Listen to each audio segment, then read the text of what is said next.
Bueno, muy buenas tardes a todos. Muchas gracias por acompañarnos el día de hoy en la tercera charla del tercer ciclo de conferencias Biomateriales y Nuevas Tecnologías. Hoy nos acompaña la doctora María Eliana Valencia Zapata. Mayra es ingeniera de materiales, magíster en ingeniería y doctora en ingeniería con énfasis en ingeniería de materiales de la Universidad del Valle. Trabaja en el grupo de materiales compuestos y hoy nos viene a presentar una charla llamada Cementos óseos acrílicos para regeneración ósea. Entonces agradecemos a Mayra por su asistencia el día de hoy, por acompañarnos con esta charla y adelante Mayra, te doy la palabra.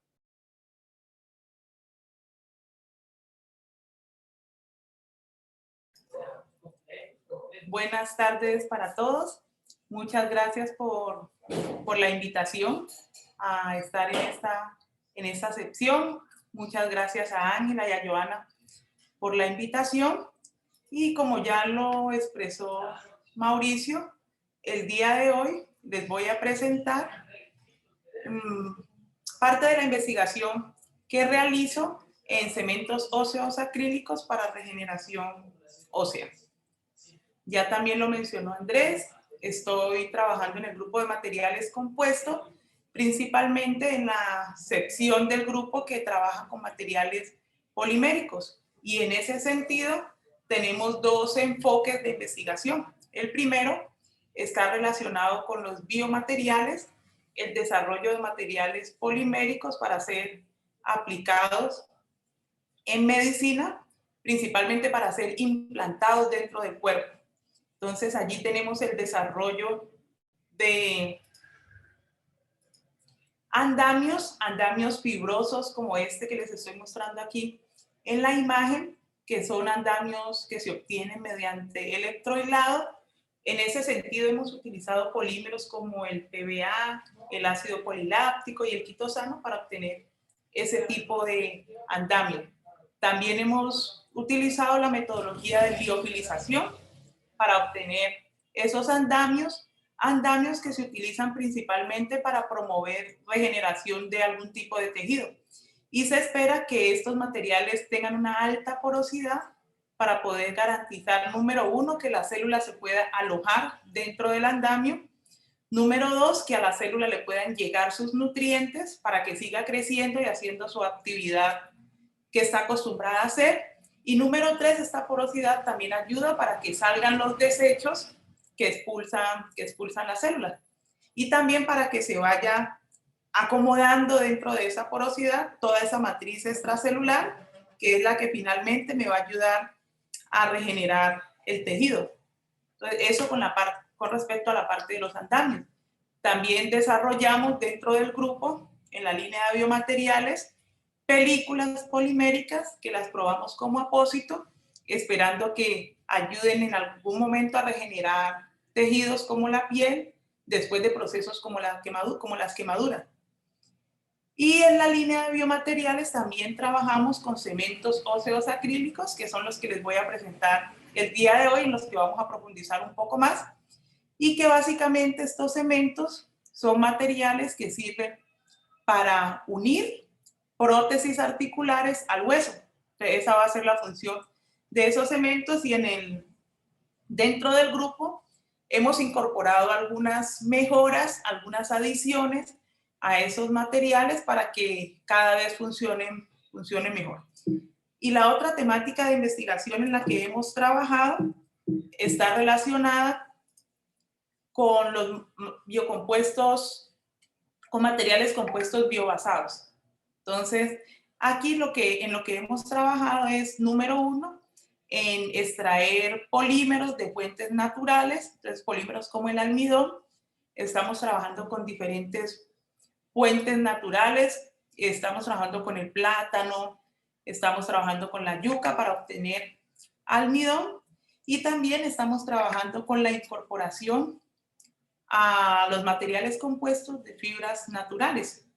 Estamos trabajando con fibras obtenidas del plátano, fibras de coco, fibras de piña. Entonces, y todo esto lo que nos ayuda es a generar materiales que tengan un impacto positivo ante el medio ambiente, materiales que ayuden a mitigar los problemas ambientales que están generando la mala disposición de los materiales poliméricos.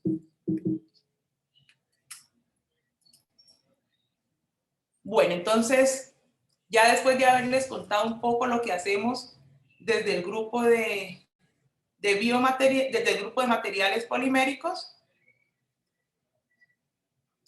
entonces les voy a mostrar qué son los cementos óseos acrílicos. Entonces ya les había dicho, sirven para pegar, para unir prótesis articulares, y en el mercado no es que sea un tema nuevo esto de los cementos óseos acrílicos. Ya comercialmente se disponen de muchas referencias y vienen casi todos en la presentación que les estoy presentando aquí, la presentación que les estoy mostrando. Una fase sólida que contiene principalmente polimetilmetacrilato, sulfato de bario.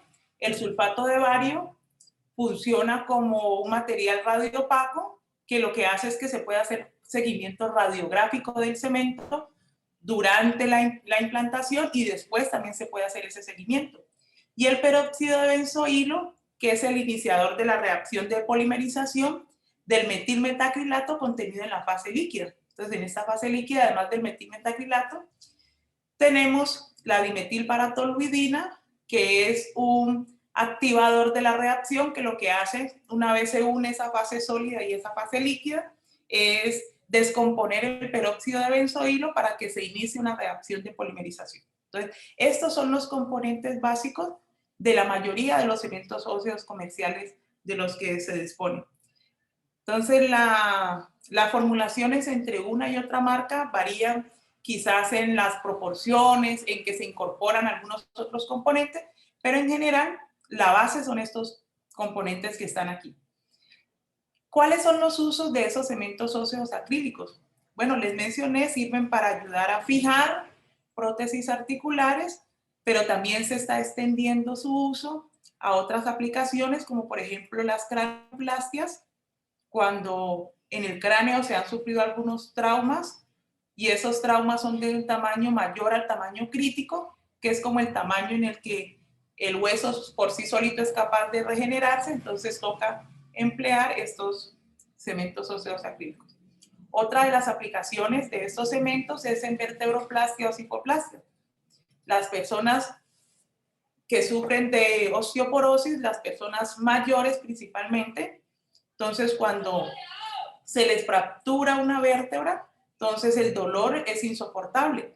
Entonces lo que se hace en la vertebroplastia es inyectar cemento óseo dentro de la vértebra con el fin, número uno, de ayudar a recuperar la altura de la vértebra, y también con esto se ayuda a disminuir el dolor. Entonces esas son como las aplicaciones generales. También se utiliza como relleno óseo. Entonces, cuando las personas han sufrido algún trauma y les queda ahí ese espacio por llenar, también se puede hacer ese relleno con este tipo de material. Entonces, de allí que es bastante importante el estudio de estos materiales. Las principales ventajas que presentan estos cementos acrílicos. Bueno, tienen una excelente fijación primaria y presentan también una rápida recuperación del paciente.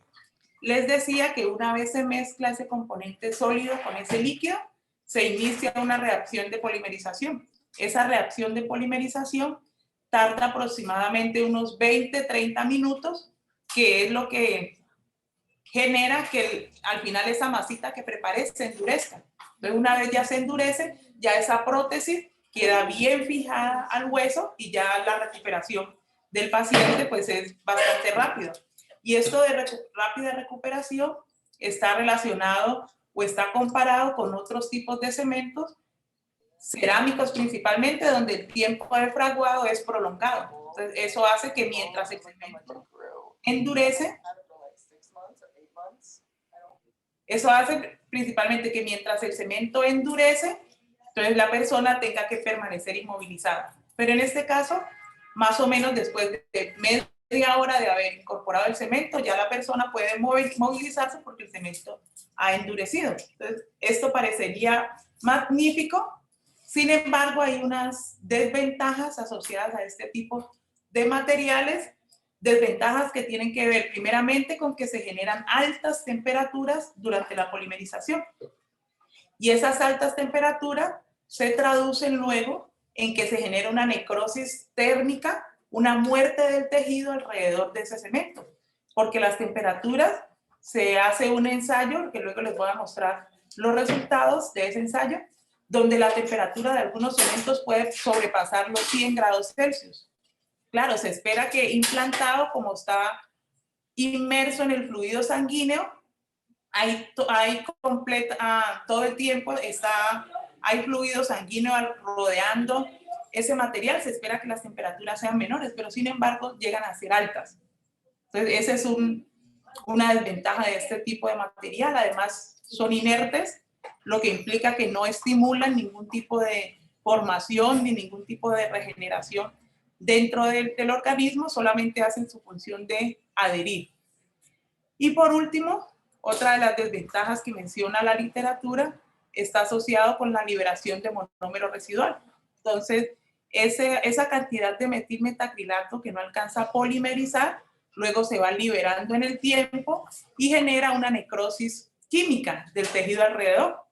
Entonces, tenemos básicamente tres desventajas. La primera asociada que se quema el tejido alrededor del cemento. La segunda está asociada con que no hay ningún tipo de interacción química entre el cemento y el hueso o el cemento y la prótesis.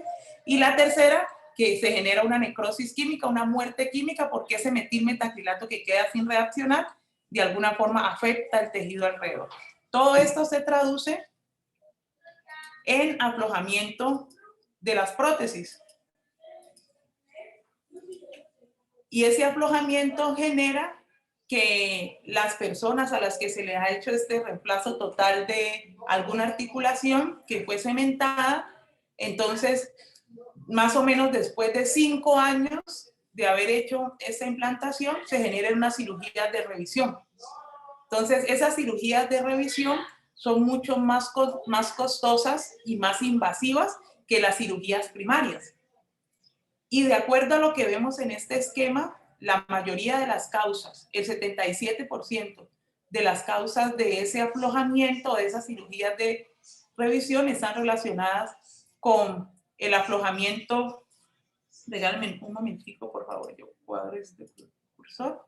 Están relacionadas con el aflojamiento aséptico y el otro 33% está relacionado con el aflojamiento séptico. El aflojamiento por bacterias, el 33%, el 44% por causas principalmente mecánicas.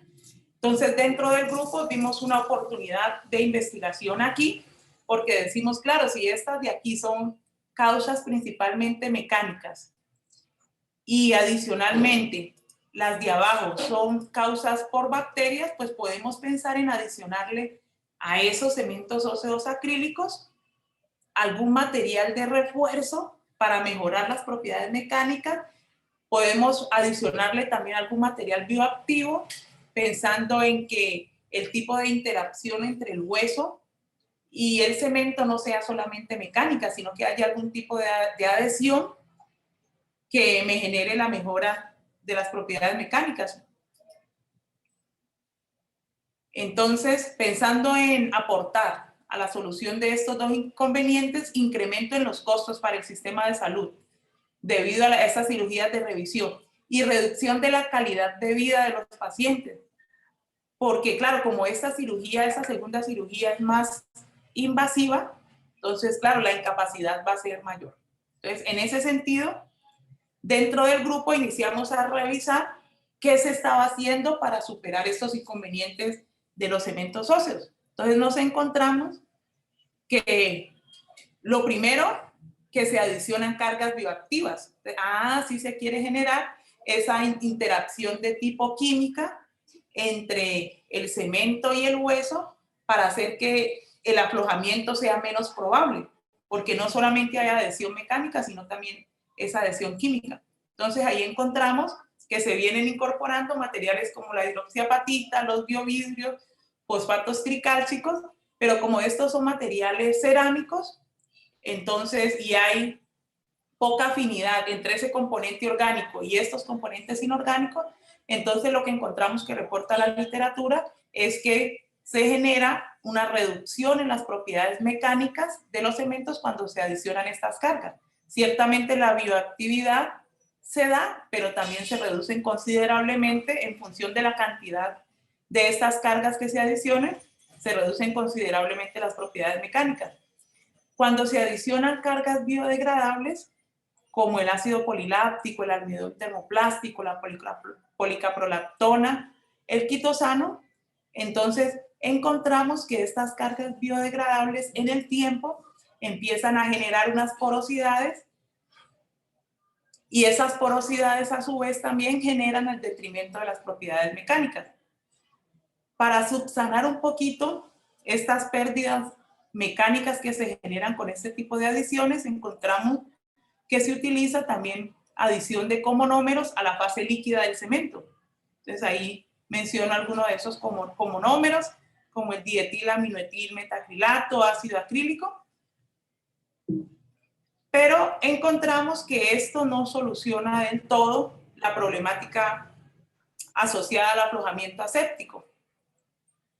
Con respecto al aflojamiento generado por bacterias, entonces encontramos en la literatura que lo que hay comercialmente son cementos óseos cargados con antibióticos. Los antibióticos de uso convencional como la gentamicina, la tauramicina. ¿Y qué pasa? Claro, estos antibióticos funcionan, eliminan el riesgo de infecciones bacterianas durante la cirugía y después. Sin embargo, debido a que se están generando bacterias resistentes y multiresistentes a los antibióticos, entonces algunos de estos ya no son eficientes frente a algunos tipos de bacterias.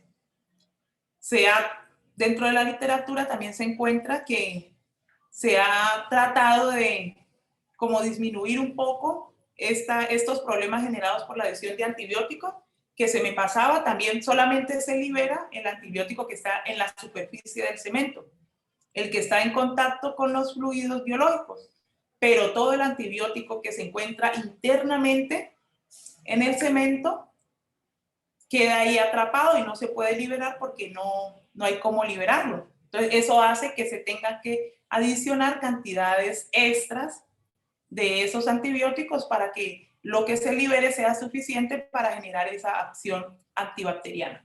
Entonces, digamos que para contrarrestar esto y que haya más antibióticos disponibles, no solamente el de la superficie, entonces a algunos cementos se les ha adicionado cargas bioabsorbibles, como la gelatina, el quitosano, pensando en que estas cargas se vayan bioabsorbiendo y vaya generando porosidades al interior del cemento, y cuando esta porosidad logre estar interconectada, entonces se va a poder liberar también ese antibiótico que está en la parte interna del cemento.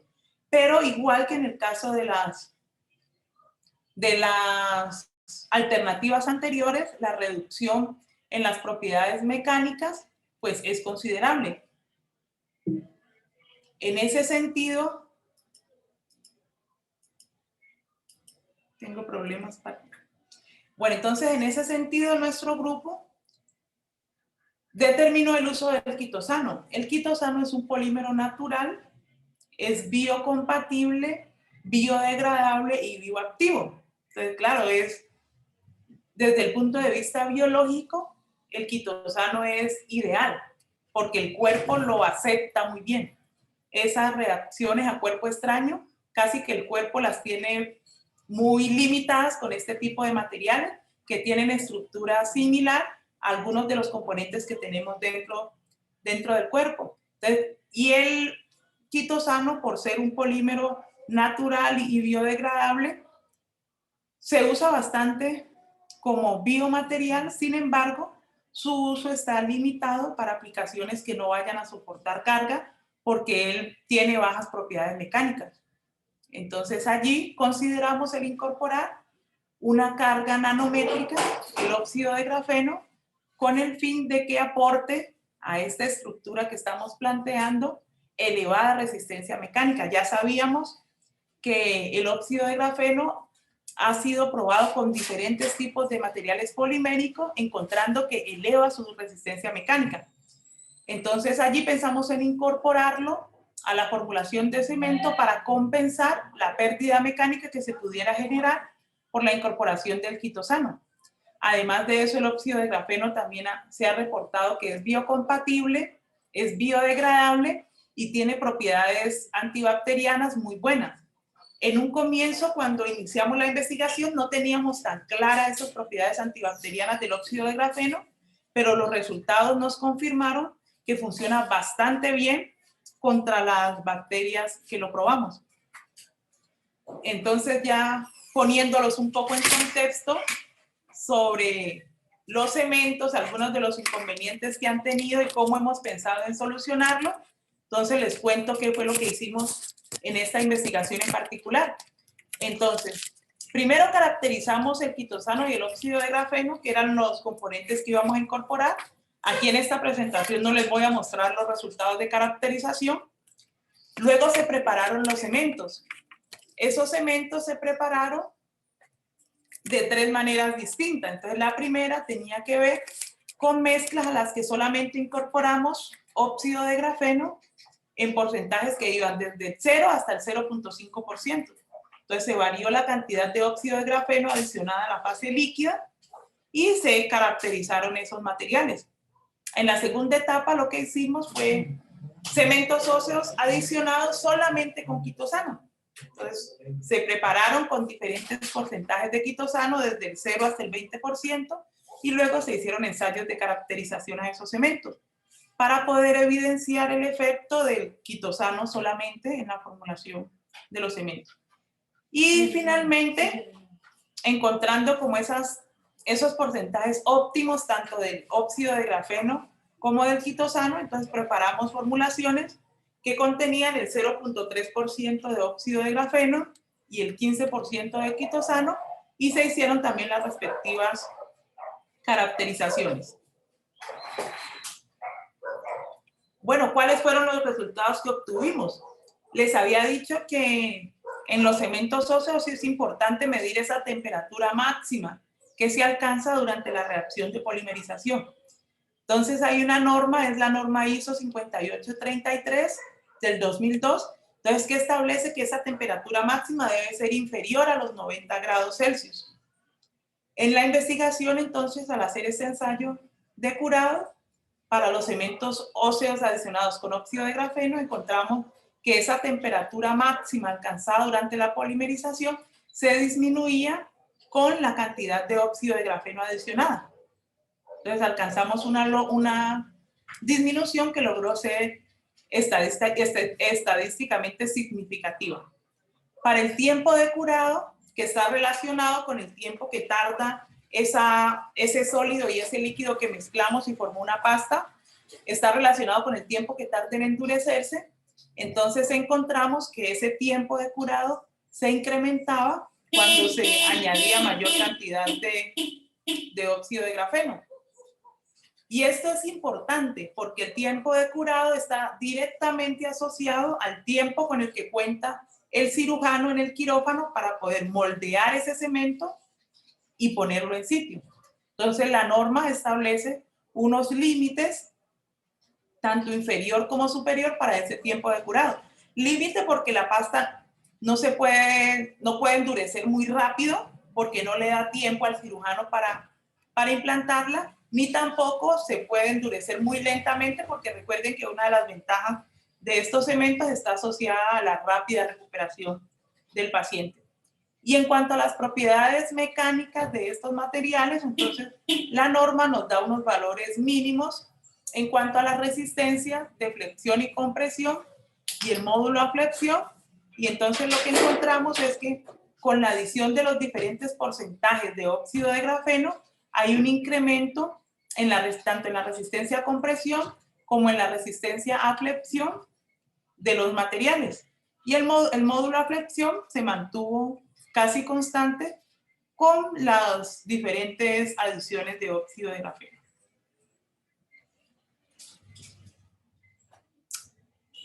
También para nosotros era importante poder determinar el ángulo de contacto. El ángulo de contacto está relacionado con qué pasa con mi material cuando yo deposito una gota de agua sobre él. Entonces, si ese ángulo de contacto es muy bajo, entonces lo que va a decir es que mi material es capaz de humectar esa zona. Y si el ángulo de contacto es muy alto, lo que va a decir es que mi material es hidrofóbico. En el caso de los biomateriales, y de estos en particular, pues el hecho de que sea hidrofílico y no el hecho de que el material no sea hidrofóbico, el hecho de que el material tenga afinidad con el agua, es una buena característica porque va a permitir esa interacción con los fluidos y va a poder también permitir que las células se adhieran fácilmente a esa superficie. Entonces, en este caso lo que obtuvimos es que este ángulo de contacto disminuye cuando se incorpora mayor cantidad de óxido de grafeno. Entonces, eso favorece la humectabilidad. Y esto es beneficioso para nosotros desde el punto de vista de la estructura del óxido de grafeno, que es una laminita de grafeno llena de funcionalidades ricas en oxígeno. Entonces decimos, la presencia de esas funcionalidades ricas en oxígeno es lo que hace mi material más coherente, lo hace que acepte más esa interacción con el agua, más afín con el agua.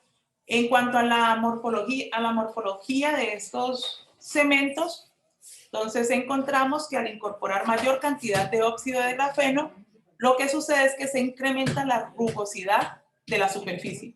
Y eso también desde el punto de vista de la bioactividad, pues es interesante porque las células óseas, que son los osteoblastos, son células adherentes. Entonces, si la superficie está más rugosa, se va a facilitar más esa adhesión de las células formadoras de hueso. Bueno, aquí este ensayo se hizo para evidenciar que el óxido de grafeno estuviera bien distribuido en toda la matriz del cemento óseo, y también se hizo ensayo antibacterial para estos materiales. Se hizo frente a células gram positivas y células gram negativas, y lo que se encontró, es que el óxido de grafeno generó una excelente actividad antibacteriana en los cementos, tanto frente a células gram positivas como frente a células gram negativas. Entonces miramos que esa reducción en la viabilidad de esas células fue bastante considerable. Bueno, eso con respecto al estudio de los materiales adicionados con óxido de grafeno. Luego se pasó a hacer el mismo estudio de los cementos óseos acrílicos adicionados con quitosano. Entonces, en cuanto a la temperatura máxima, también encontramos que el quitosano ayudó a reducir esa temperatura máxima. El tiempo de curado que dijimos está relacionado con el tiempo con el que cuenta el cirujano para moldear ese material, también se incrementó y sigue estando dentro del límite establecido por la ISO. En cuanto a las propiedades mecánicas, lo que encontramos es que la resistencia sí se cae considerablemente cuando hay presencia del quitosano en altas proporciones. La resistencia a flexión también se cae considerablemente y el módulo de flexión se cae, sin embargo logra cumplir con el mínimo establecido por la norma que aplica para este tipo de material.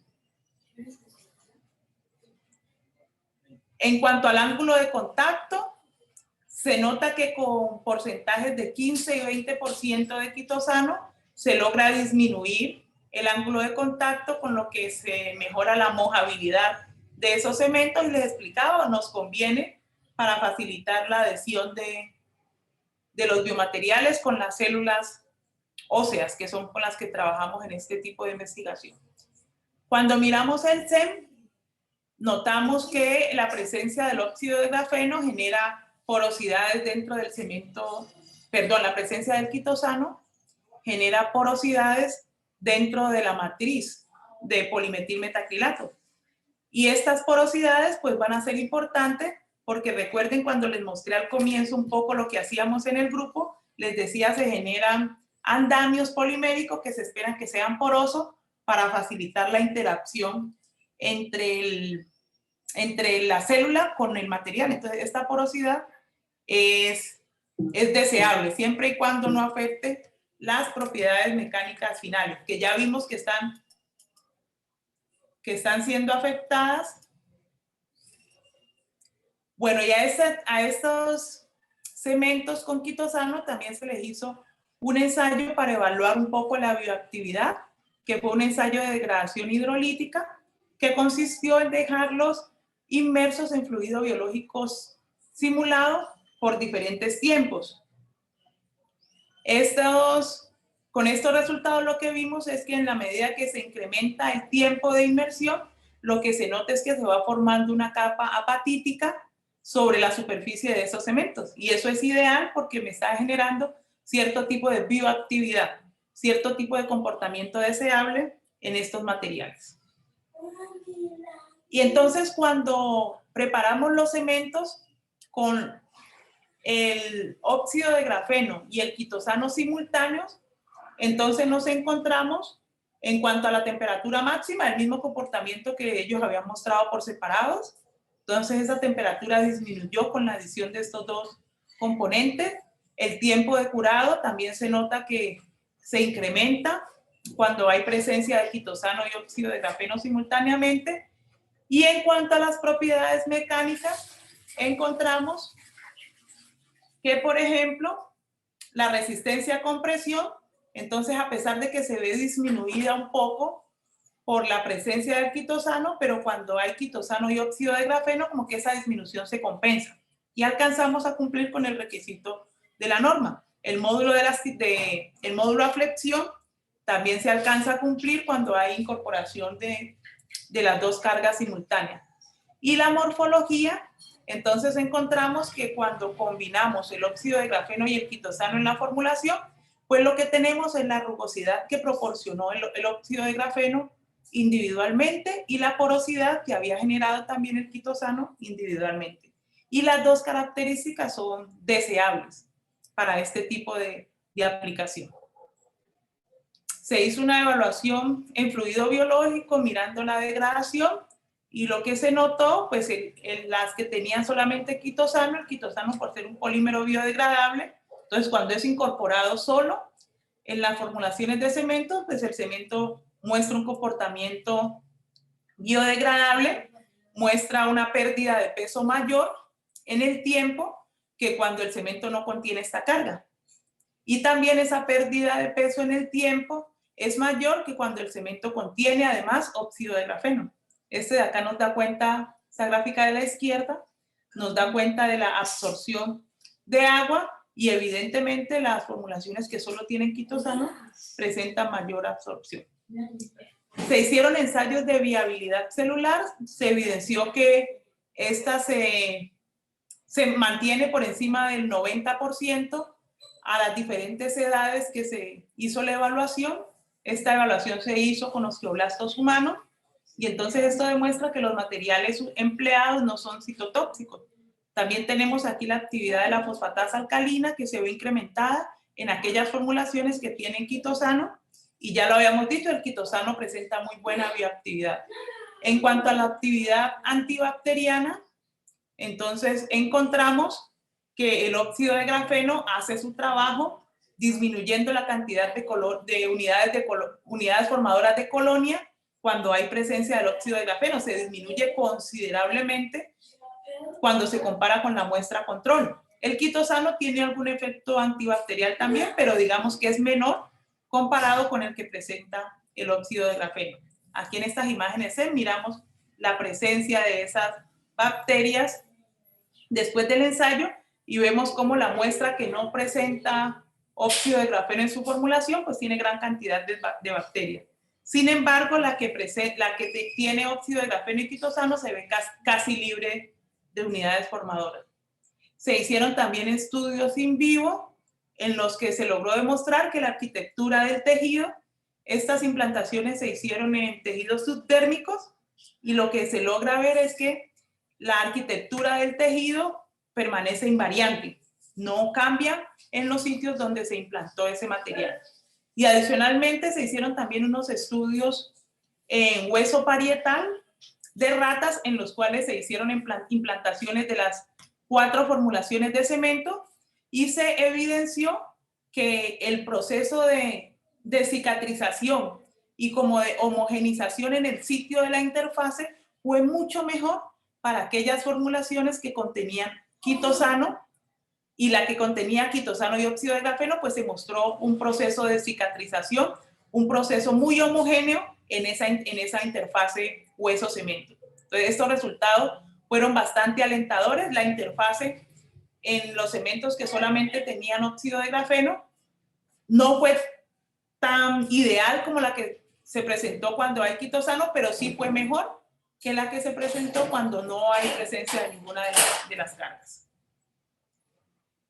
En ese sentido, podemos decir que la presencia de estas cargas en esas formulaciones ayudó a generar bioactividad, ayudó a estimular de alguna manera que ese hueso se pudiera unir fácilmente a esa sección de cemento. Y ya para finalizar, entonces, de todo este trabajo que les mostré, entonces podemos decir que la presencia del quitosano en las formulaciones de los cementos permitió que estos tuvieran biocompatibilidad, bioactividad y mejorar las propiedades de curado. Sin embargo, las propiedades mecánicas se vieron reducidas y el contenido de monómero residual ha aumentado con el porcentaje del quitosano. Con respecto al óxido de grafeno, encontramos que además de conferirle a las formulaciones de cemento una alta actividad antibacteriana, generó buen reforzamiento mecánico y mejoró las propiedades de curado. Y por último, se logró obtener una formulación de cemento óseo bioactivo y antibacterial con posible uso en artroplastias mediante la adición de 0.3% en peso de óxido de grafeno en la fase líquida y del 15% en peso de quitosano en la fase sólida. Muchísimas gracias a ustedes por la atención. No sé si tengan algún comentario, algo que mencionar al respecto. Mayra, no, a ti muchísimas gracias. Le damos las gracias a la doctora Mayra por habernos presentado este avance de su trabajo de investigación. Entonces ya saben cómo funciona la metodología. Si tienen alguna duda, los micrófonos están abiertos. Y si no, pueden escribir también por el chat. Hay una persona que tiene la mano levantada. Adelante. Mauricio, yo, Ángela. Ay, Ángela, hola. Adelante. Mayra, muchísimas gracias por la presentación. Tengo dos preguntas. La primera es si los cementos, hombre, si el diseño está pensado para que, por ejemplo, ayuden a la adhesión entre prótesis metálicas y huesos, si se ha probado pues como la efectividad, pero pensando en la parte metálica. ¿Las dos de una vez las comentas o voy respondiendo una a una? La otra es, bueno, no, porque depende de lo que me contestes ahí, tengo la otra pregunta, si es válida o no. Listo, Ángela. Pues mira que desde el punto de vista, la investigación está planteada desde el punto de vista hueso-cemento, que es donde se podría generar esa bioactividad. Sin embargo, lo que demuestra la literatura es que en el caso de las prótesis metálicas, pues se espera que uno pueda modificar esa prótesis de forma que pueda generar algún tipo de interacción con ese cemento. Y también pensando en eso, se hicieron algunas implantaciones de unos vástagos metálicos en estos modelitos animales, pero ahí digamos que esa evaluación no estaba tan enfocada a mirar esa interacción hueso-cemento, esa interacción cemento-metal, perdón, estaba más enfocada a mirar la interacción entre el hueso y el cemento. Pero se pensaría que como la prótesis se tiene acá externamente y se puede manipular, pues sería una importante oportunidad de mirar esas interacciones que se dan entre el cemento y la prótesis metálica. Y sería muy interesante porque en el caso de los vástagos, por ejemplo, para evitar precisamente el movimiento, pues la tendencia es cementar. Entonces sería muy interesante ver cómo sería esa interacción. Y en esos ensayos que hicieron, por ejemplo, se les hizo medidas de sangre para ver si había liberación de, por ejemplo, bueno, en el de los metales, si había liberación de algo en torno a que tenían ahí el cemento o no. ¿Liberación de los metales? Sí, porque es que como hay un problema que es la liberación de iones metálicos, entonces muchas veces pues si el cemento digamos que funciona bien, digamos que lo que hace es mantener la prótesis quieta. Entonces pues ahí sí lo que puede ocurrir todavía es el proceso de liberación de iones, pero pues uno tiende a pensar que ojalá fuera menor.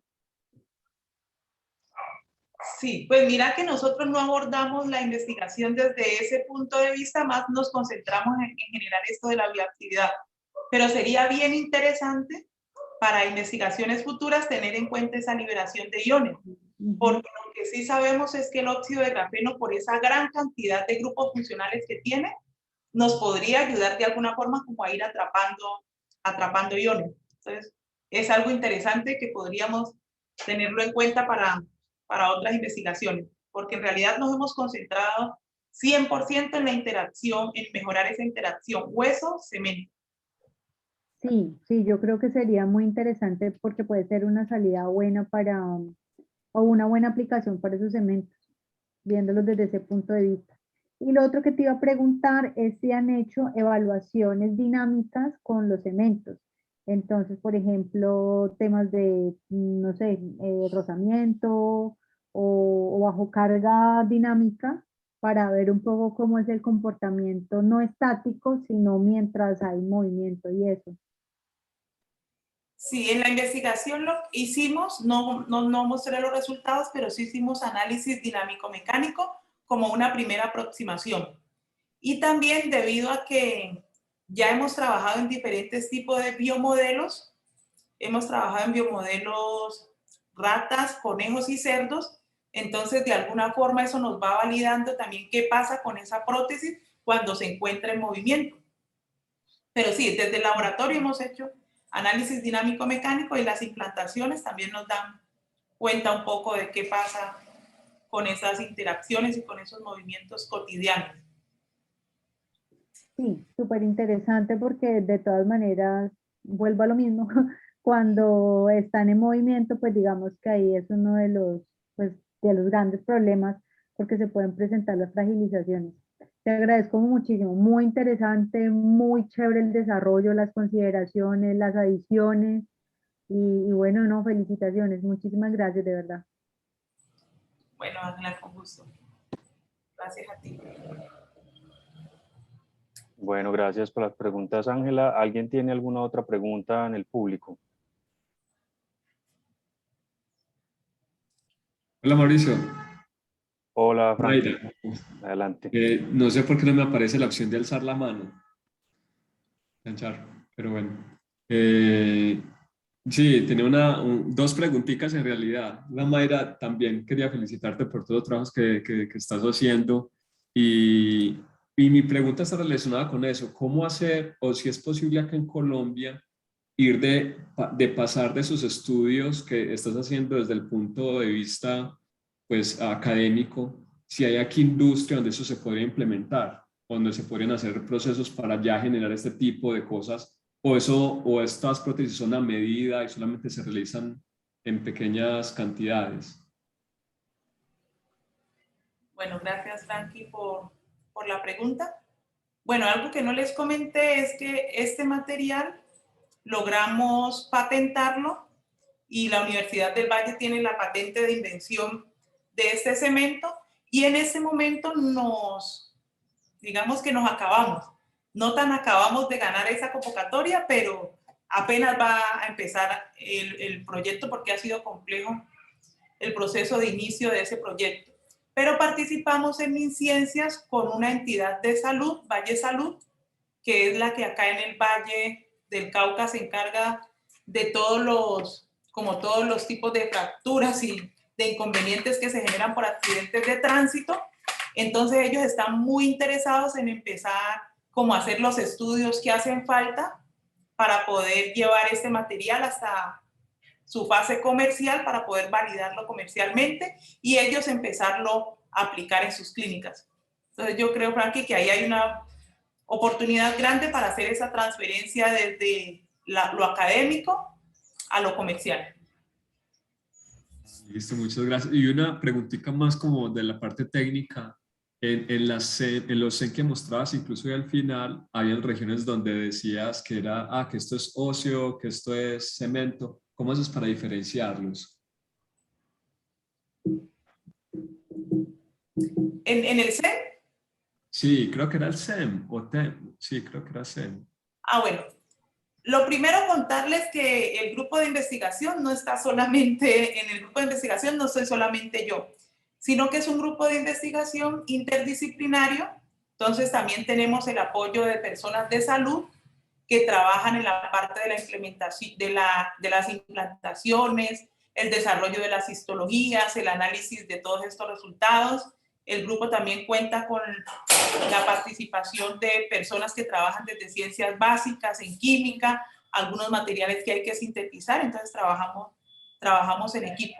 ¿Y cómo hacemos para determinar que esto que veo en el CEN es, por ejemplo, matriz extracelular, en este caso, o que estos de acá son osteoblastos, en el caso de acá? Bueno, todo está relacionado con la morfología y la estructura que presentan este tipo de elementos. Entonces, yo no sé si todos los que vamos aquí somos ingenieros de materiales, pero esto funciona muy similar a como las metalografías. Entonces, tenemos los metales, hacemos una metalografía y alguien podría decir, pero ¿cómo sé que esto es martensita o cómo sé que esto es esta fase? Ellos ya tienen una forma preestablecida, una forma predeterminada, y cuando los encontramos decimos, esto es esta fase. Lo mismo pasa en estos análisis en que hacemos de estos materiales después que han sido implantados.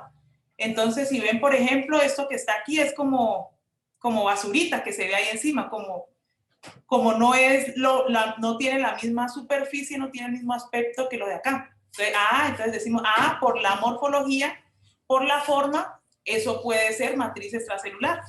¿Y cómo confirmamos ese resultado? Mediante pruebas de EDS. Ya es un análisis químico que me da cuenta de que eso efectivamente es matriz extracelular. Claro, yo no traigo a mostrar todos esos resultados, ya solamente como los resultados finales que arrojó. Las células también se identifican por la morfología. Entonces ya está definido que el osteoblasto es un tipo de célula que tiene cierta forma. Entonces igualmente lo identificamos dentro de las imágenes. Es normal encontrarlo aquí en esta superficie. Recuerden que aquí tenemos el hueso, acá tenemos el cemento y dijimos que son los osteoblastos los encargados de formar huesos. Entonces ellos están ahí haciendo su trabajo y finalmente mediante análisis químico confirmamos esas sospechas que tenemos solamente mirando las estructuras. Entonces todo eso lo confirmamos con EDS principalmente. Listo, muchísimas gracias, Mayra. Con gusto. Bueno, ¿alguien más tiene alguna pregunta? Si no, Mayra, yo tengo un par de preguntas. Al principio, cuando estabas mostrando las ventajas y desventajas de los cementos acrílicos usados comercialmente o convencionalmente, me sorprendió que una de las desventajas era que el polimetilmetacrilato era inerte. Eso en ciencia de los materiales normalmente uno lo considera una ventaja, que no sea un material de aporte, por ejemplo, cuando se está degradando dentro del cuerpo, o que no se degrade dentro del cuerpo y que no tenga un material de aporte que contamine de alguna manera los fluidos internos, o bueno, no soy experto en biomateriales, pero pensaría que esa es una ventaja. Aparte de que cumplan con esa inercia química o con esa inercia, ¿qué más debe cumplir un biomaterial para que sea considerado, para que sí sea considerado como como una ventaja o como un posible material para implantes de este tipo? Bueno, digamos que la ventaja que presenta la inercia de los cementos óseos está más relacionada con que al ser inerte y no proporcionar o no inducir algún tipo de reacción de formación de hueso, entonces lo que va a hacer el organismo como mecanismo de defensa es encapsular este material, que lo identifica inmediatamente como un cuerpo extraño. El organismo lo encapsula y entonces eso también genera aflojamiento de la prótesis a largo plazo, porque el organismo lo está atacando. Entonces, la forma de defenderse de este material tan grande, entonces finalmente lo encapsula y lo aísla. Sin embargo, si logramos hacer que ese cemento óseo no sea inerte, sino que tenga algún tipo de estimulación a la generación de hueso en este caso, entonces, eso ya va a ser una ventaja porque va a haber algún tipo de adhesión química de ese material con el hueso y se van a disminuir los riesgos de aflojamiento. Entonces está más relacionado a eso, que por la aplicación se quiere que tenga alguna interacción con el sistema biológico. Ya entiendo el contexto de la inercia. Y la otra pregunta que tengo está relacionada con la polimerización del quitosano, que hace que las temperaturas que se generan durante el curado sean inferiores. ¿Cómo es ese proceso de polimerización del quitosano? No, creo que me perdí el precursor. ¿Cómo se da? También es el mismo proceso de combinarlo con un precursor, ponerlo dentro, no sé si es por inyección o cómo se hace para poderlo instalar en la zona afectada del cuerpo. Mauricio, el quitosano lo incorporamos en polvo dentro de la fase sólida del material. Entonces, el quitosano no polimeriza no polimeriza in situ como lo hace el metilmetacrilato, sino que él está ahí como una carga. Ya lo adicionamos polimerizado. Entonces, al ser... Sí, dime. Sí, al final la temperatura se reduce por la presencia de un material que no hace parte de la reacción, es una carga, entonces eso ayuda a disipar un poco el calor. Ya entiendo el proceso. No tengo ninguna otra pregunta. Alguien levantó la mano. William, adelante. Sí, buenas tardes.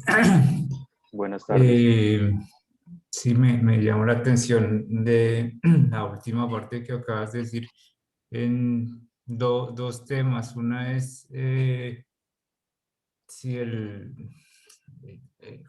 elemento que estamos usando ya no es